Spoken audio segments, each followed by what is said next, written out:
Good evening, Fiji, and welcome to For the Record. The Consumer Council of Fiji, as a watchdog, is there to protect the rights and interests of consumers by promoting fair and just delivery of goods and services. Now, we've heard and seen the Consumer Council representatives a lot in the media with concerns that they feel could impact the ordinary consumer, you and I. Now, the insight of the Council focuses on consumer needs, which is a powerful tool for influencing decision makers, which could lead to change. And tonight, we speak with a lady who is behind this powerful tool of influence, Ms. Pramila Kumar. Thank you very much for making time to be with us this evening. It's a pleasure to be here. Welcome to For the Record. Thank you. Now, you've been in this position as the CEO of Consumer Council of Fiji since 2006. What's it been like? Well, put it this way, the job has been very challenging, interesting, motivating at the same time, because for any job, if the challenge is not there, it's no longer exciting. And in my job, the challenges are there that I have to deal with on a daily basis. I can't imagine. Because there are a host of issues, range of problems consumers are facing. So a day begins with a new issue. And I can go planned for the day, but it might not work out the way I have planned it for the day. Because my day is dictated by the consumers who bring the issues to the table. Well, the challenge definitely is here daily for you, like you've said. Now, but this hasn't always been what you've done as a profession. You've been a teacher, you've dealt with environmental issues. Now, what sparked that change? Sometimes I wonder too, of how come I am a consumer advocate. And I believe that probably my whole career has been based on a chaos theory. I started off as a teacher, then teacher educator, then I was an environmentalist, and then I moved on trade facilitation, and now I'm with consumer protection. And I believe that at every step of my work, I've learned, I was able to do what I wanted to do, and then I always looked out for new challenges. And the real challenge I found was in the consumer world. Although environmental issues are equally challenging, but for environmental issues, it's all about attitudes. So is consumer protection. It's about attitudes of the consumers and the traders and service providers. But with environmental area, you can't get the result because you keep on waiting for people to change their attitude so that they'll start focusing on the environment. But in the consumer world, you can get the result. And that's what gives me the pleasure in working for consumer protection. Now, you're a true example of that. A vocation doesn't always have to be one thing. You can be good at many things. And, like I said, well, congratulations to you for that. How has your family taken that? Very supportive family. My husband always stands for what I do. And my kids also support me in terms of the long hours that I have to put into my job. And extremely long hours because you tend to look at the issues in the office. I can't imagine. But our work involves investigation, writing issues paper, submissions, and always drawing up strategies. So I give in a lot of family time in getting the work done. But now that my kids are all adults, so they don't need so much of my attention. So my attention can be now diverted to public issues. Well, so I'm able to do that. We know that. Now let's get right to that issue. It's back to school January. Parents are across the country preparing for school, preparing their children for school. Now recently there was a statement from the Consumer Council of Fiji talking about the Fair Trade Act in terms of schools dictating sometimes what type of stationery that parents should get. Now this has reigned true for me. When I was, even when we was children, we were used to getting strict instructions from principals, from school teachers. Get this or you will not be accepted or it will not be accepted in class. Tell us a little bit about how this has fared. Yes, there has been a problem in terms of exclusive dealings. and exclusive dealing is definitely not allowed under the Commerce Commission decree. Traders or service providers cannot engage in exclusive dealings. In other words, schools cannot dictate to the parents that you have to buy shoes from shop A, or you have to buy bags from shop B, or you have to buy a particular exercise book, where you name the exercise book. What happens when this is being done? Well, first of all, that particular trader knows for sure that from this particular school, all the kids will be coming to that shop. Right. So they can hike up the price, they can charge whatever they want because parents have no choice.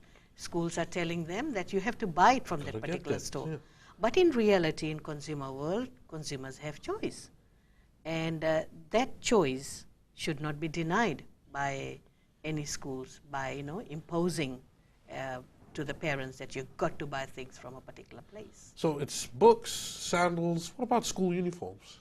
Yes, we used to have, even now, I can see advertisements in the paper where it's written that we are the preferred supplier of all this uniform. Now it is implying that, that they are the exclusive store, implying. And consumers are gullible. When they will read that, oh, they are the preferred supplier. But my question is, preferred by who? Exactly.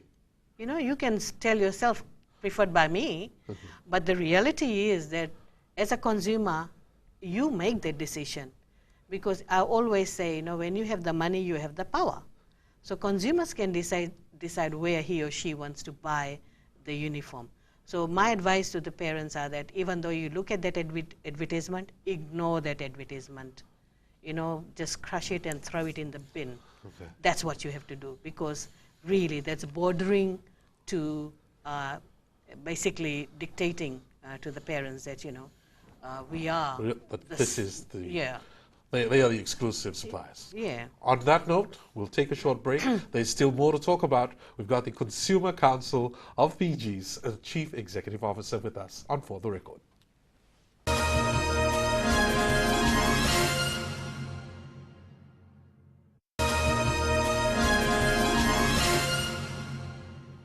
Welcome back to For the Record. We're with Pramila Kumar.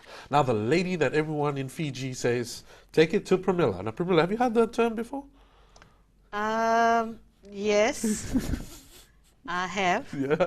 Well, and I've also heard stories where people who don't even know me, they generally say, all right, they take out the mobile phone. I'll talk to Pramila now. So yes, I'm aware of that. I'm sure you get that a lot. Now, there's other issues. We've covered the back to school, dealing with exclusive buying or trying to sell exclusive items, which are, not encouraged or shouldn't be allowed. Now, let's talk about what recently also happened just around December.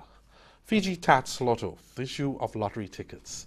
Now, tell us, how did this come about? Well, we only came to know when a complainant came forward and lodged a complaint with the council. And his complaint was very valid.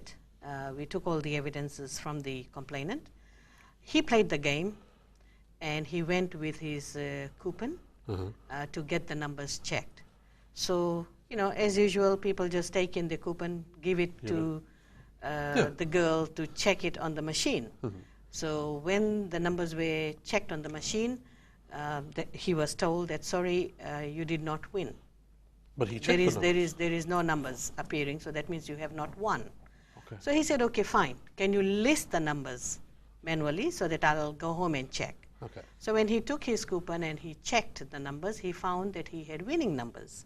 Okay. So he went back to the agent for explanation as to why he was told that he did not win. And then he came to know that the numbers were not there in the machine.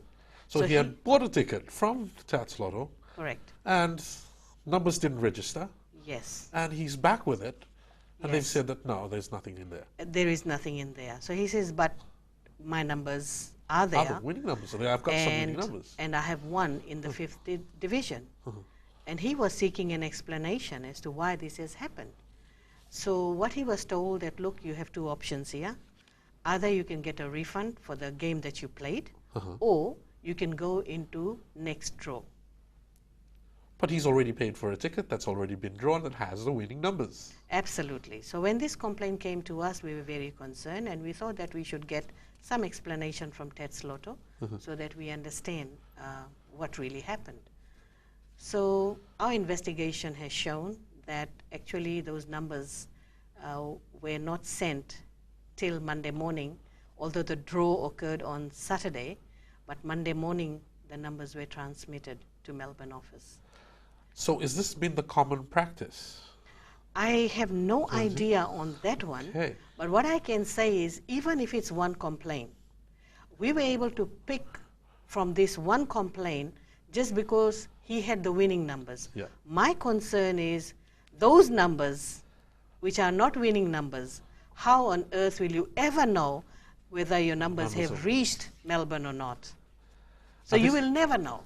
This is very dangerous, especially with thousands of people, thousands of Fijians that have bought tickets and continue to participate in these lottery. And I think what was more disturbing was when he was shown the disclaimer on the receipt, which simply says that even though you're holding a valid receipt, but unless and until the number goes to Melbourne, you are not in the draw.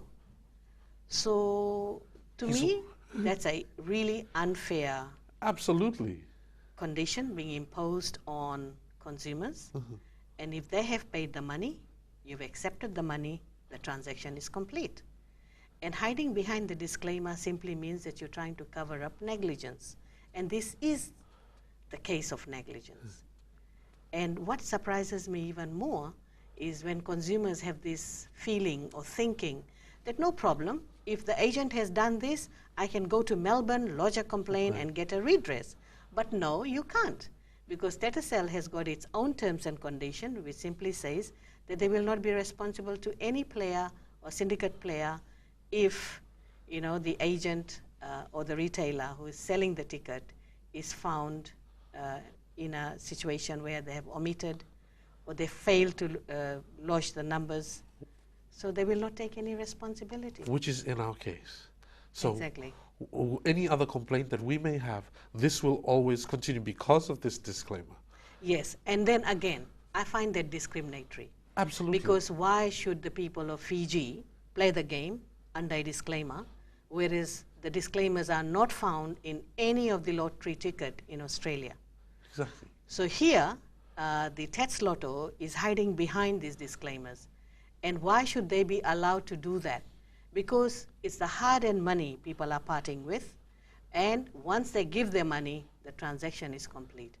Now, what if this gentleman had won millions of dollars? I was just going to ask you that. Yeah. What happens if they had got the winning lottery numbers? Yeah, if the gentleman would have won millions of dollars, they would have shown the disclaimer and sorry. Boom, you're ruled out. You're ruled out. Now that's for all of us who play the lottery tickets. Exactly. So this is very unfair, very unfair. So what is the step from here? How much, what can one do? Obviously, like you stated, that the disclaimer from Melbourne also writes them off any responsibility. Now, what would you recommend would be the next step? The next step is the Fiji Tats Lotto has to do the right thing, remove the disclaimer. You've got to make your agents responsible if they're in the business of lottery. So that's the first thing they have to do. Secondly, consumers should not trust too much. Our consumers are simply gullible and simply too nice. How they walk into the store and give the ticket, and as soon as they hear they did not win, they leave the ticket and walk away. Because that's the practice that we do. Absolutely. So that should never, ever happen. So what one should do is just check the tickets manually. But looking at this issue, I'm equally concerned that if a ticket goes in a redraw, consumers are not notified, and we are not told how they will be notified. That look, your numbers did not reach Melbourne, and therefore you are in the next draw. Because by next draw, the ticket that the person is holding goes into the bin, not knowing that he or she is in the next draw. So where is the service provider responsibility? I expect social responsibility on the part of Fiji Tats Lotto. If you are in Fiji doing business, you do it the fair way. Absolutely. I totally agree with you there. On that note, once again, why should we, competing in the same game, yeah, with our Australian counterparts, be ruled out just because of a technicality? Absolutely. We'll take a short break. We'll continue our conversation right after it.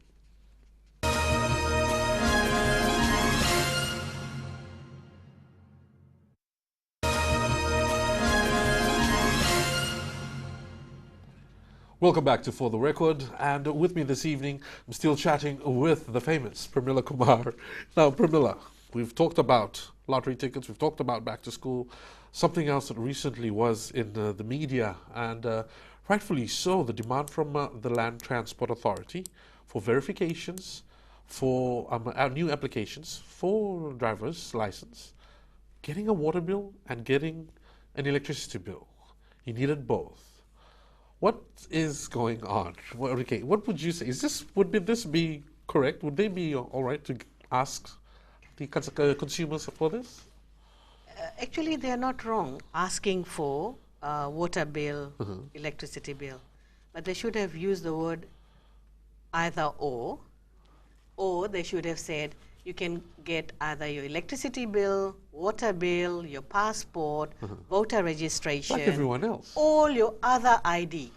But putting out a public notice for public consumption using the word compulsory water and electricity bill and simply saying that this comes into effect immediately, if you want to get your license renewed, permits renewed, you have to come with your water and electricity bill. I mean, that's what the notice said. Now, but the notice never said that you can come with any other form of ID. Now, what LTA is doing is they're doing the right thing because they need information. True. But information, the address of a person where he or she lives, can be collected from so many sources. Absolutely. But the advertisement or the public notice did not say that. It implied that you can only get your permits, license renewed if you walk in with both water and electricity bill. And it did not even say that what will happen if you go with your TIN number or any other ID. In fact, they didn't say anything about it. They didn't. But later on, when they had made a public apology and they put out another notice in the paper, that's when they have clarified by saying, all right, with water and electricity bill, you can also bring in other notification. So isn't that waste of taxpayers' money? Very because true. the notice should have gone out correctly in the first place. And that created a lot of stir. Yes, it People did. were very upset about it. We were getting calls after calls that what is LTA up to?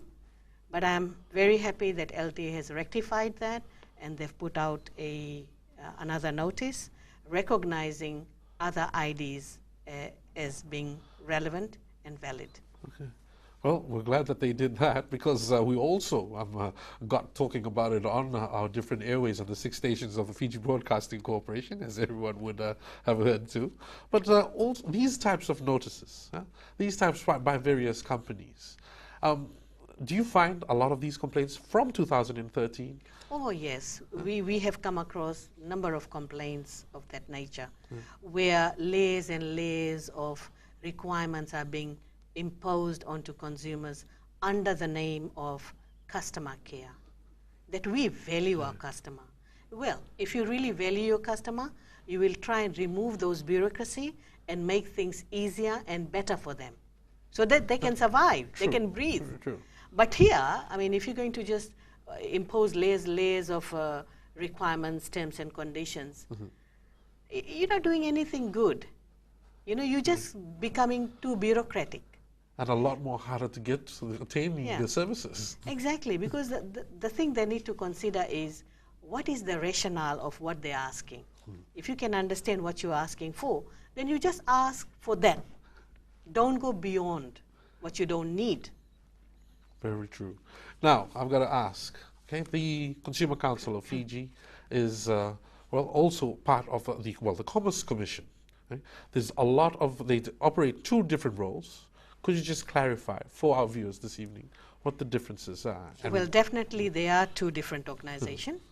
Commerce Commission is the enforcement agency They have the powers to take traders and service providers to court. And they also look after consumer affairs. They also look after competition and price control, restrictive trade practices.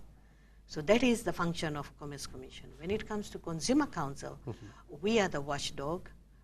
We are created by the Act of Parliament, and our job is to protect the rights and interests of consumers, which means it's an organization that represents the consumers.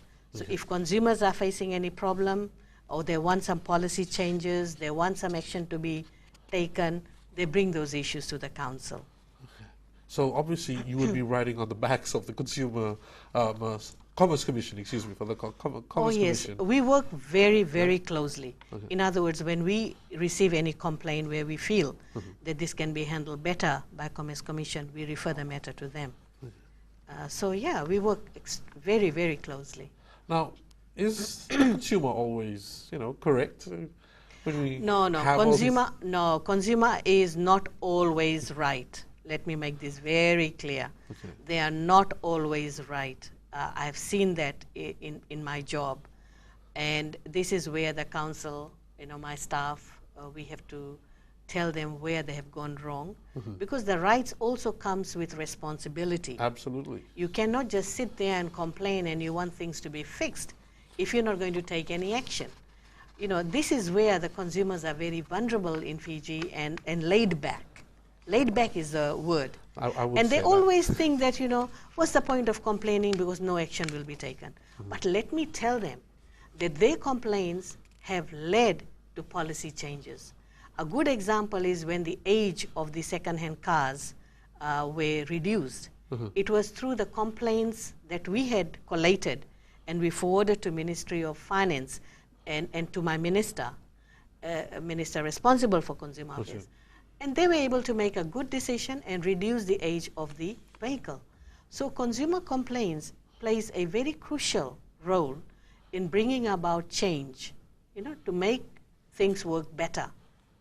On that note, thank you very much for joining us this evening, the Chief Executive Officer of the Consumer Council of Fiji. Unfortunately, time has once again caught up with us this evening. Thank you very much for joining us on For the Record. For comments and questions, please email us on fortherecord@fbc.com.fj. Join me again next week for more of a discussion on pertinent issues to all Fijians. Good night, Fiji.